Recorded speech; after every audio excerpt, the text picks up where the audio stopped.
All right, so we're going to talk about work. So we're going to spend a few days talking about some applications of integration, like we've been doing, but this is kind of more in line with kind of physical applications of integration. So we're getting very close to science here. So we're getting our hands a little bit dirty. So finding work is something that you often will need to do in science, in engineering. Work comes. We want to figure out about work when we're talking about lifting, pulling, springs, rocket propulsion, filling tanks, for example. We need to know the amount of work so we can build our equipment correctly.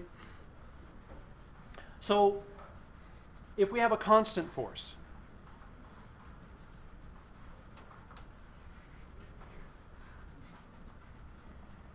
so we'll say force F, that moves an object through a distance d.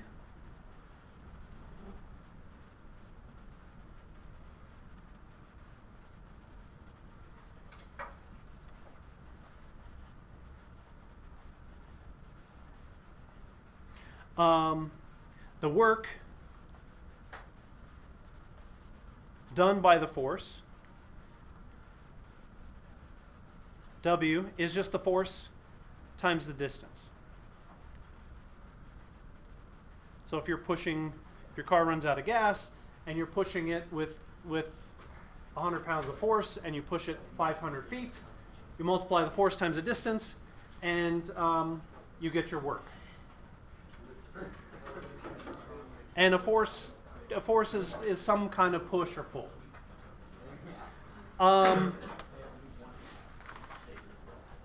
In the metric system, our metric units of work are dyne centimeters.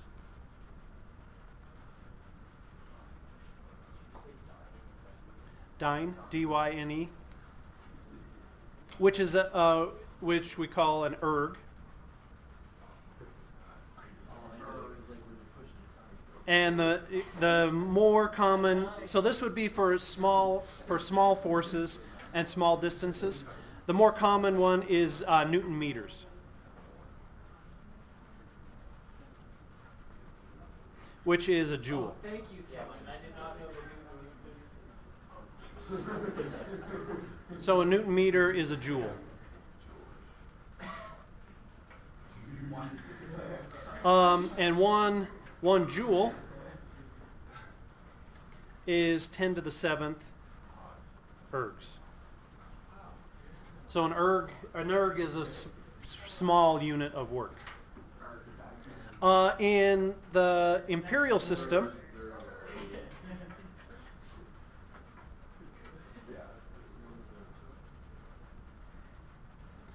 our unit of work is a foot-pound or an inch-pound. Are the two common ones, common units of work. So if you've ever used a torque wrench we'll talk about torque later, to tighten bolts, the imperial units on a torque wrench are inch pounds. You tighten a nut to 27 inch pounds. If you work on your bicycle, your torque wrench is probably going to be in Newton meters. A newer bicycle anyway.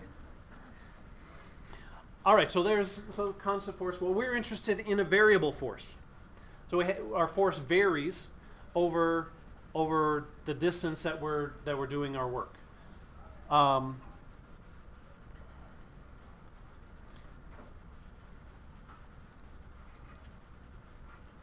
So we're going to say our force is F sub x, or F of x. Sorry, not sub x. So our force varies. We're going to divide the interval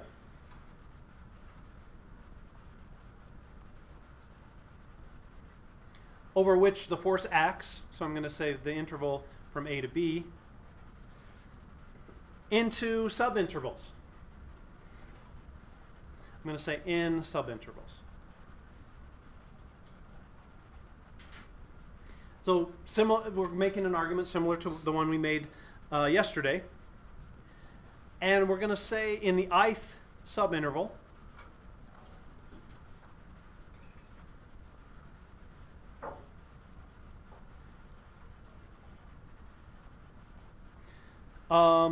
the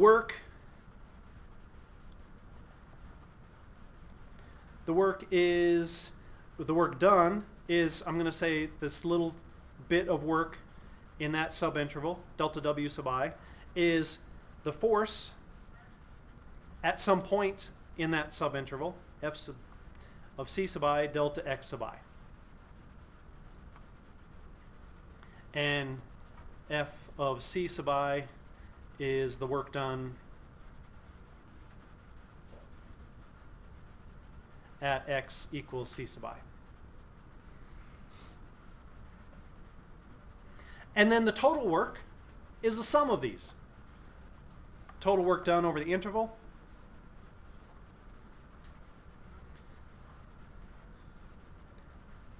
is, well, I'm going to say approximately the sum I equals 1 to n of delta W sub I, which is the sum I equals 1 to n of F at C sub I delta X sub I.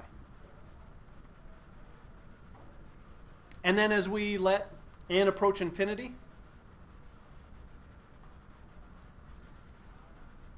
we end up with, this is our definition of, as n approaches infinity, our definition of an integral.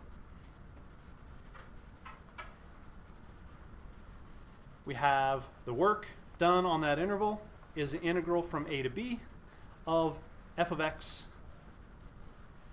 dx. So that's a work done by a variable force moving an object on a straight line from x equals A to x equals B. Next semester, we'll talk about how we calculate the work done on a path that is not straight. So we have a variable force on some kind of curved path in space. And that's when we will come up with the idea of a line integral. That's one of our big ideas second semester. All right, so what this just gives us the opportunity to set up and evaluate integrals. With work integrals, often the challenge is setting them up. They're not necessarily difficult to evaluate, but we have to set them up. Now, an example of a variable force. So say you're trying to improve your deadlift. So what you do is on the ends of your barbell, you hook some chains. So as you lift it up, there's more and more chain being suspended from the end of the barbell. So you have to pull harder and harder and harder as the bar comes off the ground. You can do the same thing for any lift. So when if you ever see pictures of chains, of lifters using chains, that's what they're doing is as you lift the weight up, you're lifting more and more weight because more and more chain is hanging from your barbell. All right. So we'll talk about two main classes of problems. The first class, lifting problems.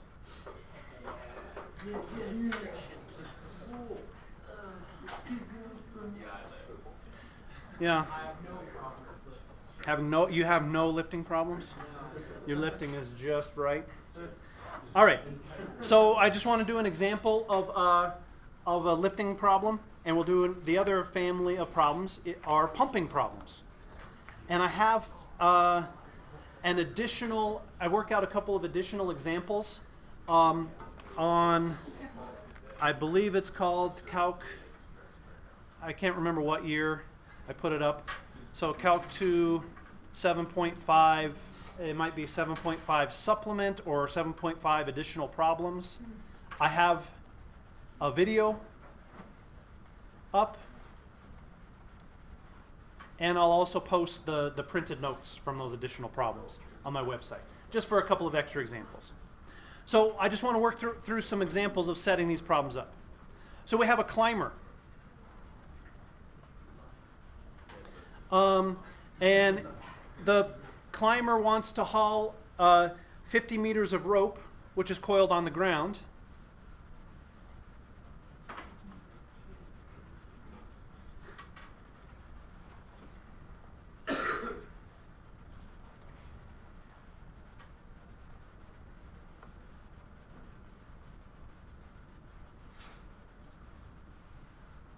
To fully extended.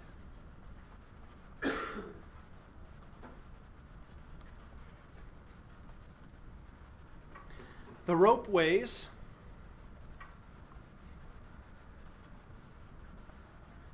0.624 newtons per meter. And we want to know how much work the climber does.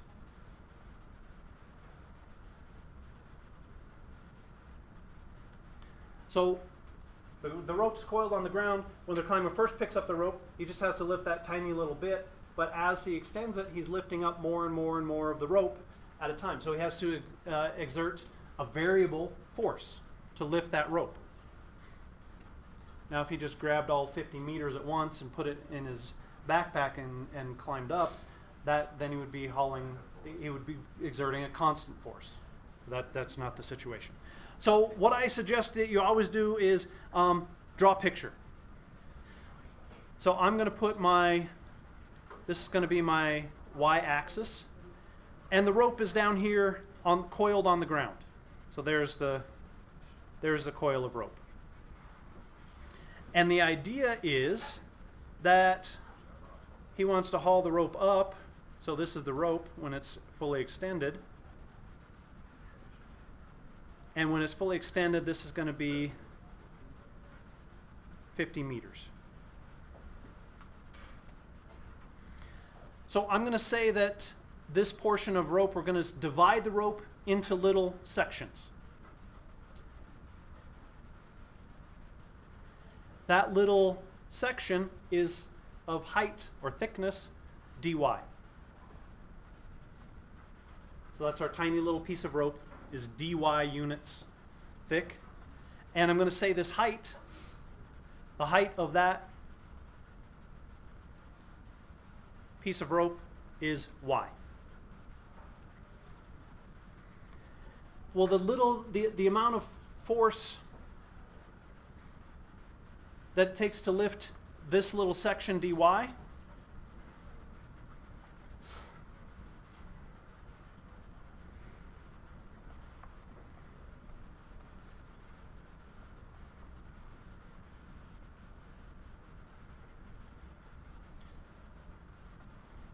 is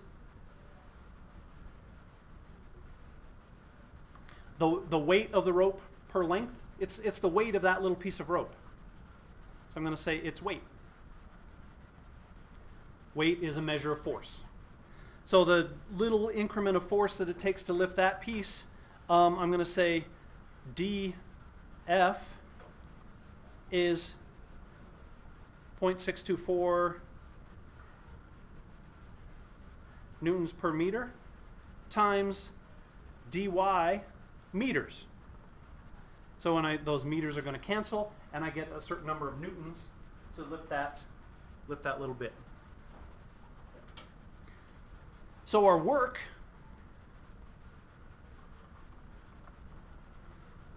the little increment of work done on that piece is its weight times the distance it moves.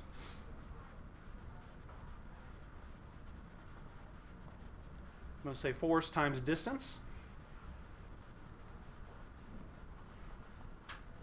So I'm going to say dW, the small amount of work, is dF times, well, how far do we lift that little section? Y units times y. So that's 0.624 y dy. And then we're going to integrate this quantity from 0 to 50. Because of the tiny little piece at the very top of the rope, we have to lift 50 meters. This little piece at the bottom, the tiny little piece at the very bottom, we lift 0 meters. The bottom is just barely touching the ground. So the total work is W is going to be the integral from 0 to 50 of 0.624y dy. Easy integral to evaluate. When we get this, when we evaluate this, we get 780 Newton meters.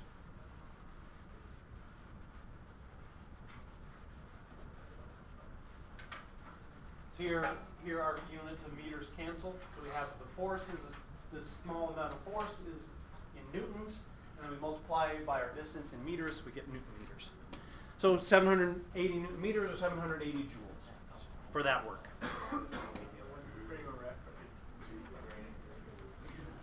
So what I usually do, or what I recommend that you do for work integrals, is, depending on the setup of the problem, find the force, the little force increment.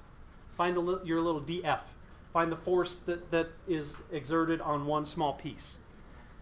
Figure out the length, or the distance that each small section is moved, and then you integrate over that quantity that you find. How would this problem change? I want to think about this for a second. How would this problem change if the climber wanted to haul the entire 50-meter rope up to the 50-meter height? So you'd be coiling it back up. So yeah, he's going back up at the top, so he's at the top of a cliff, and he wants to pull the whole thing up and put it at the top, pile it up at the top of the rock where he is. This plus the integral from 50 to 0. Right? So how would that affect that number? Double it. Double it. Yeah. If he had to haul the whole thing up, he would do double the amount of work. Yeah. And that would be the same as if you just carried the whole rope up at Right. once. Right. So 2 times this is if you just carry it. Carry the whole thing up. Yeah. Is that always true where it's a doubling property? Or a property of 1/2 total work? Yeah, I think so. So you could just use a constant force and then divide it by 2. I think so. In this case, yeah. But like for multiple cases. Yeah, I mean, the case where you're hauling something up Yeah. like that, I think so. I think so. All right, let's look at a pumping problem. These are the ones that are fun.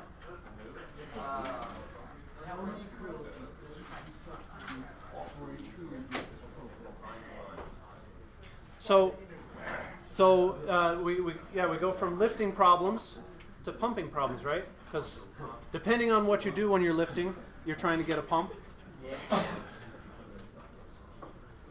But if you're deadlifting with chains, you're not interested in pump. You're just interested in getting stronger. Pumping problems.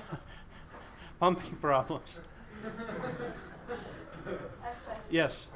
Will I be able to fit this right here? No. All right, so in general, with pumping problems, I'm just going to write just some general guidelines. A picture with a coordinate system.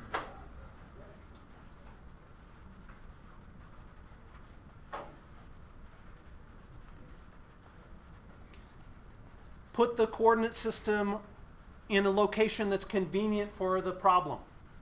So if you have something that's spherical, you're not going to want to put this. You're probably not going to want to put the coordinate system at the top or the bottom of the sphere. You're probably going to want to put the origin of your coordinate system. You're probably going to want to put it at the center of the sphere.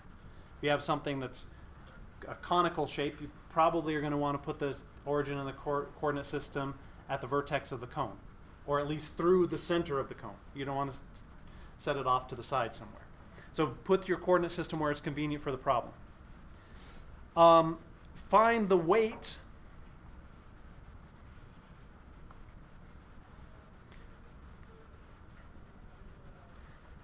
I'm going to say delta F, because our variable force is is going to be the weight that we're interested in. So our weight that we work with is going to vary over a certain increment. And I'm going to say find the weight of a thin, I call them slabs, because what we do is we divide our liquid into slices. So we get slabs of liquid. And the shape of the slab depends on the shape of our container. We want to find the work to lift that one slab.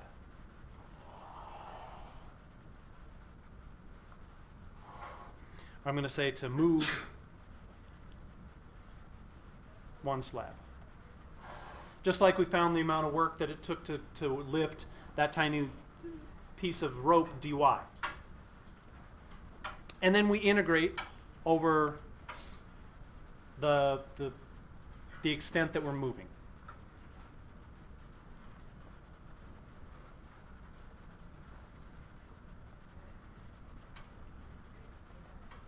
So I'm going to say over distance moved. So what we're doing is we're gonna have some liquid, and we're going to be pumping it somewhere. So we subdivide the liquid into little thin pieces. I call the pieces slabs. It helps me visual. It's a three-dimensional thing. So little slices of the liquid, and we think about the amount of work that it takes to move one of those pieces a certain distance, and then we integrate over the distance that we move. All right, so let's look at an example of this. The example that I do on the additional example is a spherical tank. We're going to use a cylindrical tank. So we want to know how much work. So we're designing a pump. We want to make sure our pump is robust enough to do the work that we need it to do. Pump water from a full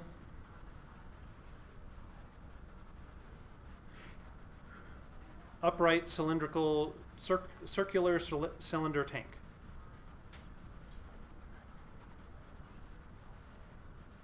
Is there other than the cylinders? It could, the cylinder could be on its side, so like a truck, like a tanker truck, or on a train. Circular cylinder. Is there like It could be an elliptical cylinder. A triangular cylinder. What's a triangular cylinder? Yeah, it would be a triangular prism, right? A box, a cubical cylinder.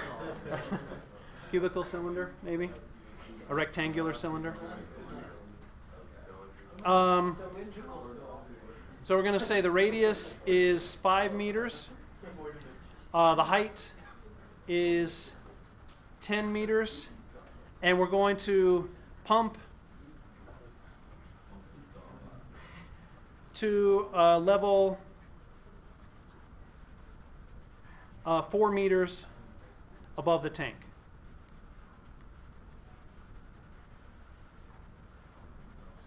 So this tank maybe is buried underground, 4 meters underground, and we want to pump all the water to ground level. And we're going to say water weighs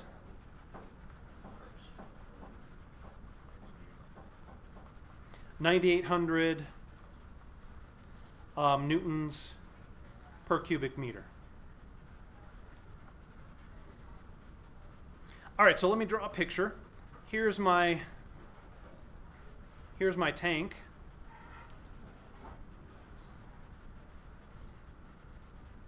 So where are you going to guess it's going to be convenient to set the origin of your coordinate system here? Bottom at the center of the tank is where I would put it. So I'm going to say this is Y, going right up here, and this is X, and we're pumping it up to, I'm going to put my ground level up here. So this distance is 4 meters. This distance is 10 meters.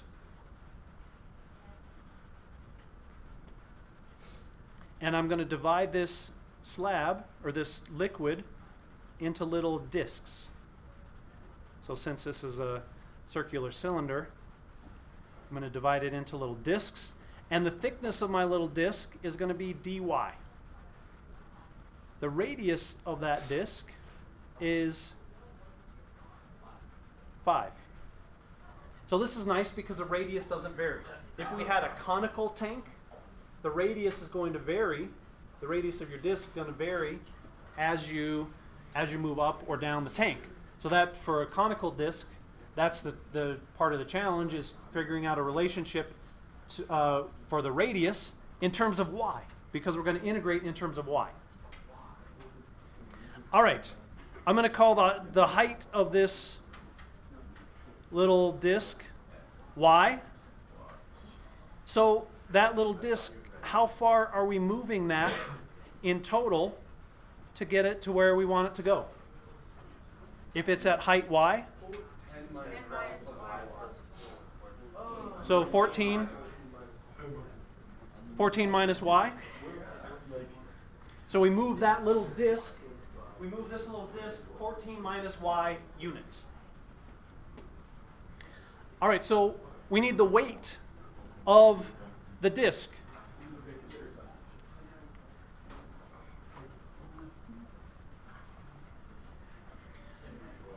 So what's going to be the weight of that disc?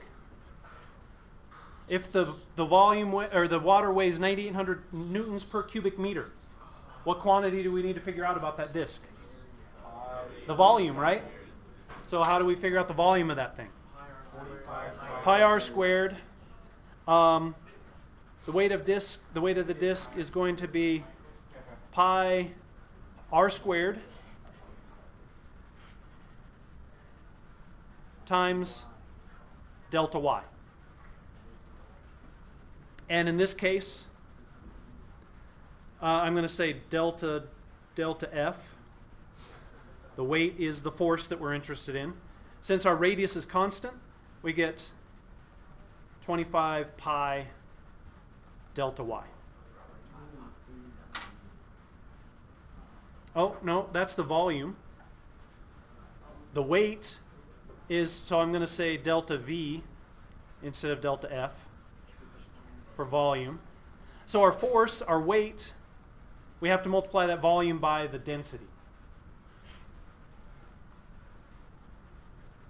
So the volume of the disc times its density will give you the weight.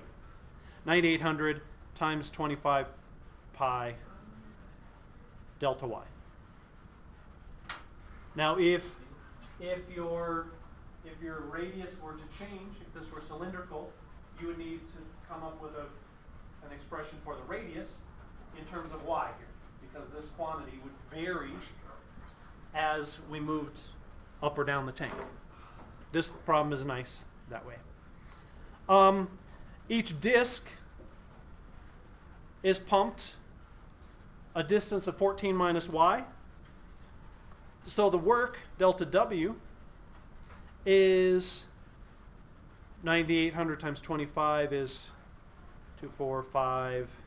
You didn't do that in your head, did you? No. No, I'm not that great at arithmetic in my head. What's that? Times pi times the distance that we're pumping, 14 minus y, times delta y.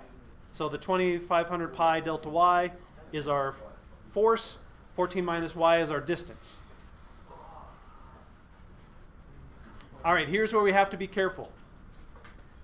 So the total work is going to be the integral of this quantity. 245,000 pi, 14 minus y, delta y. What are our limits of integration?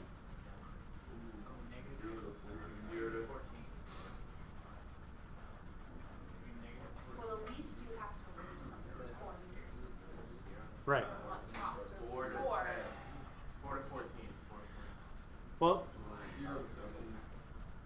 the way I think about it is if we're at y equals 0, how far is that little slab right at the bottom lifted?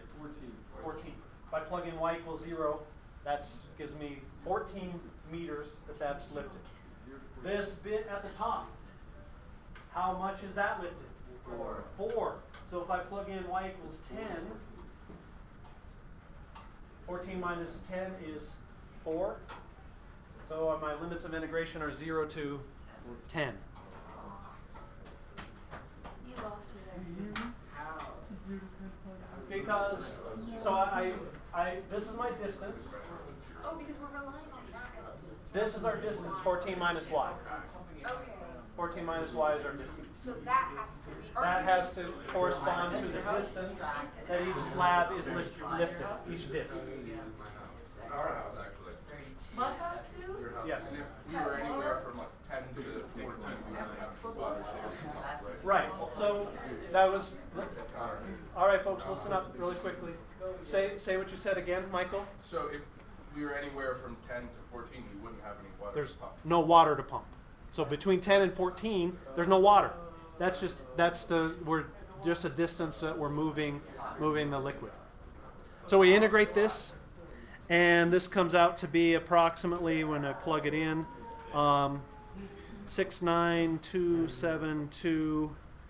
69272,118 joules. Mr. Lowe did this in his head.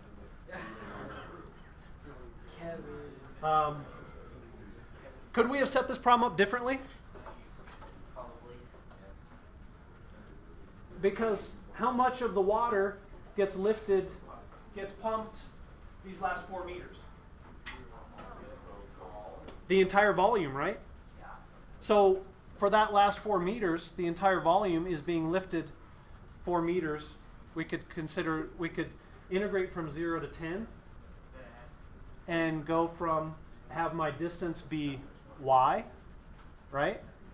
And then add the work done by a constant force to lift that entire volume 4 meters. And you get the same result.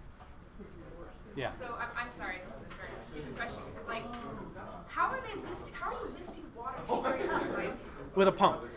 but you're not holding pressure enough to keep. If once the water is draining, how are you holding enough pressure to keep lifting? Like if you, it's not like flowing to the bottom and then being pumped in a continuous tube. No, so we're imagining the pump. There's an inlet for the pump at the very bottom of the tank, and it's just pumping it out the top. Okay. So Okay. yeah, so it's like there's a tube running Right, up the middle. right, Sorry, I was just right. I can't visualize it properly. I don't Right, know how right. it works. Or the hard way would be you would be standing there with a little hose in the bottom and turning a crank. Yeah, because somehow you have to be putting enough pressure Right, to keep pumping up. right, So I right. assumed it was like coming out the bottom and it's Oh no, secondary too. no. Yeah, we're pumping it out the top. All right, questions. We're very energetic today.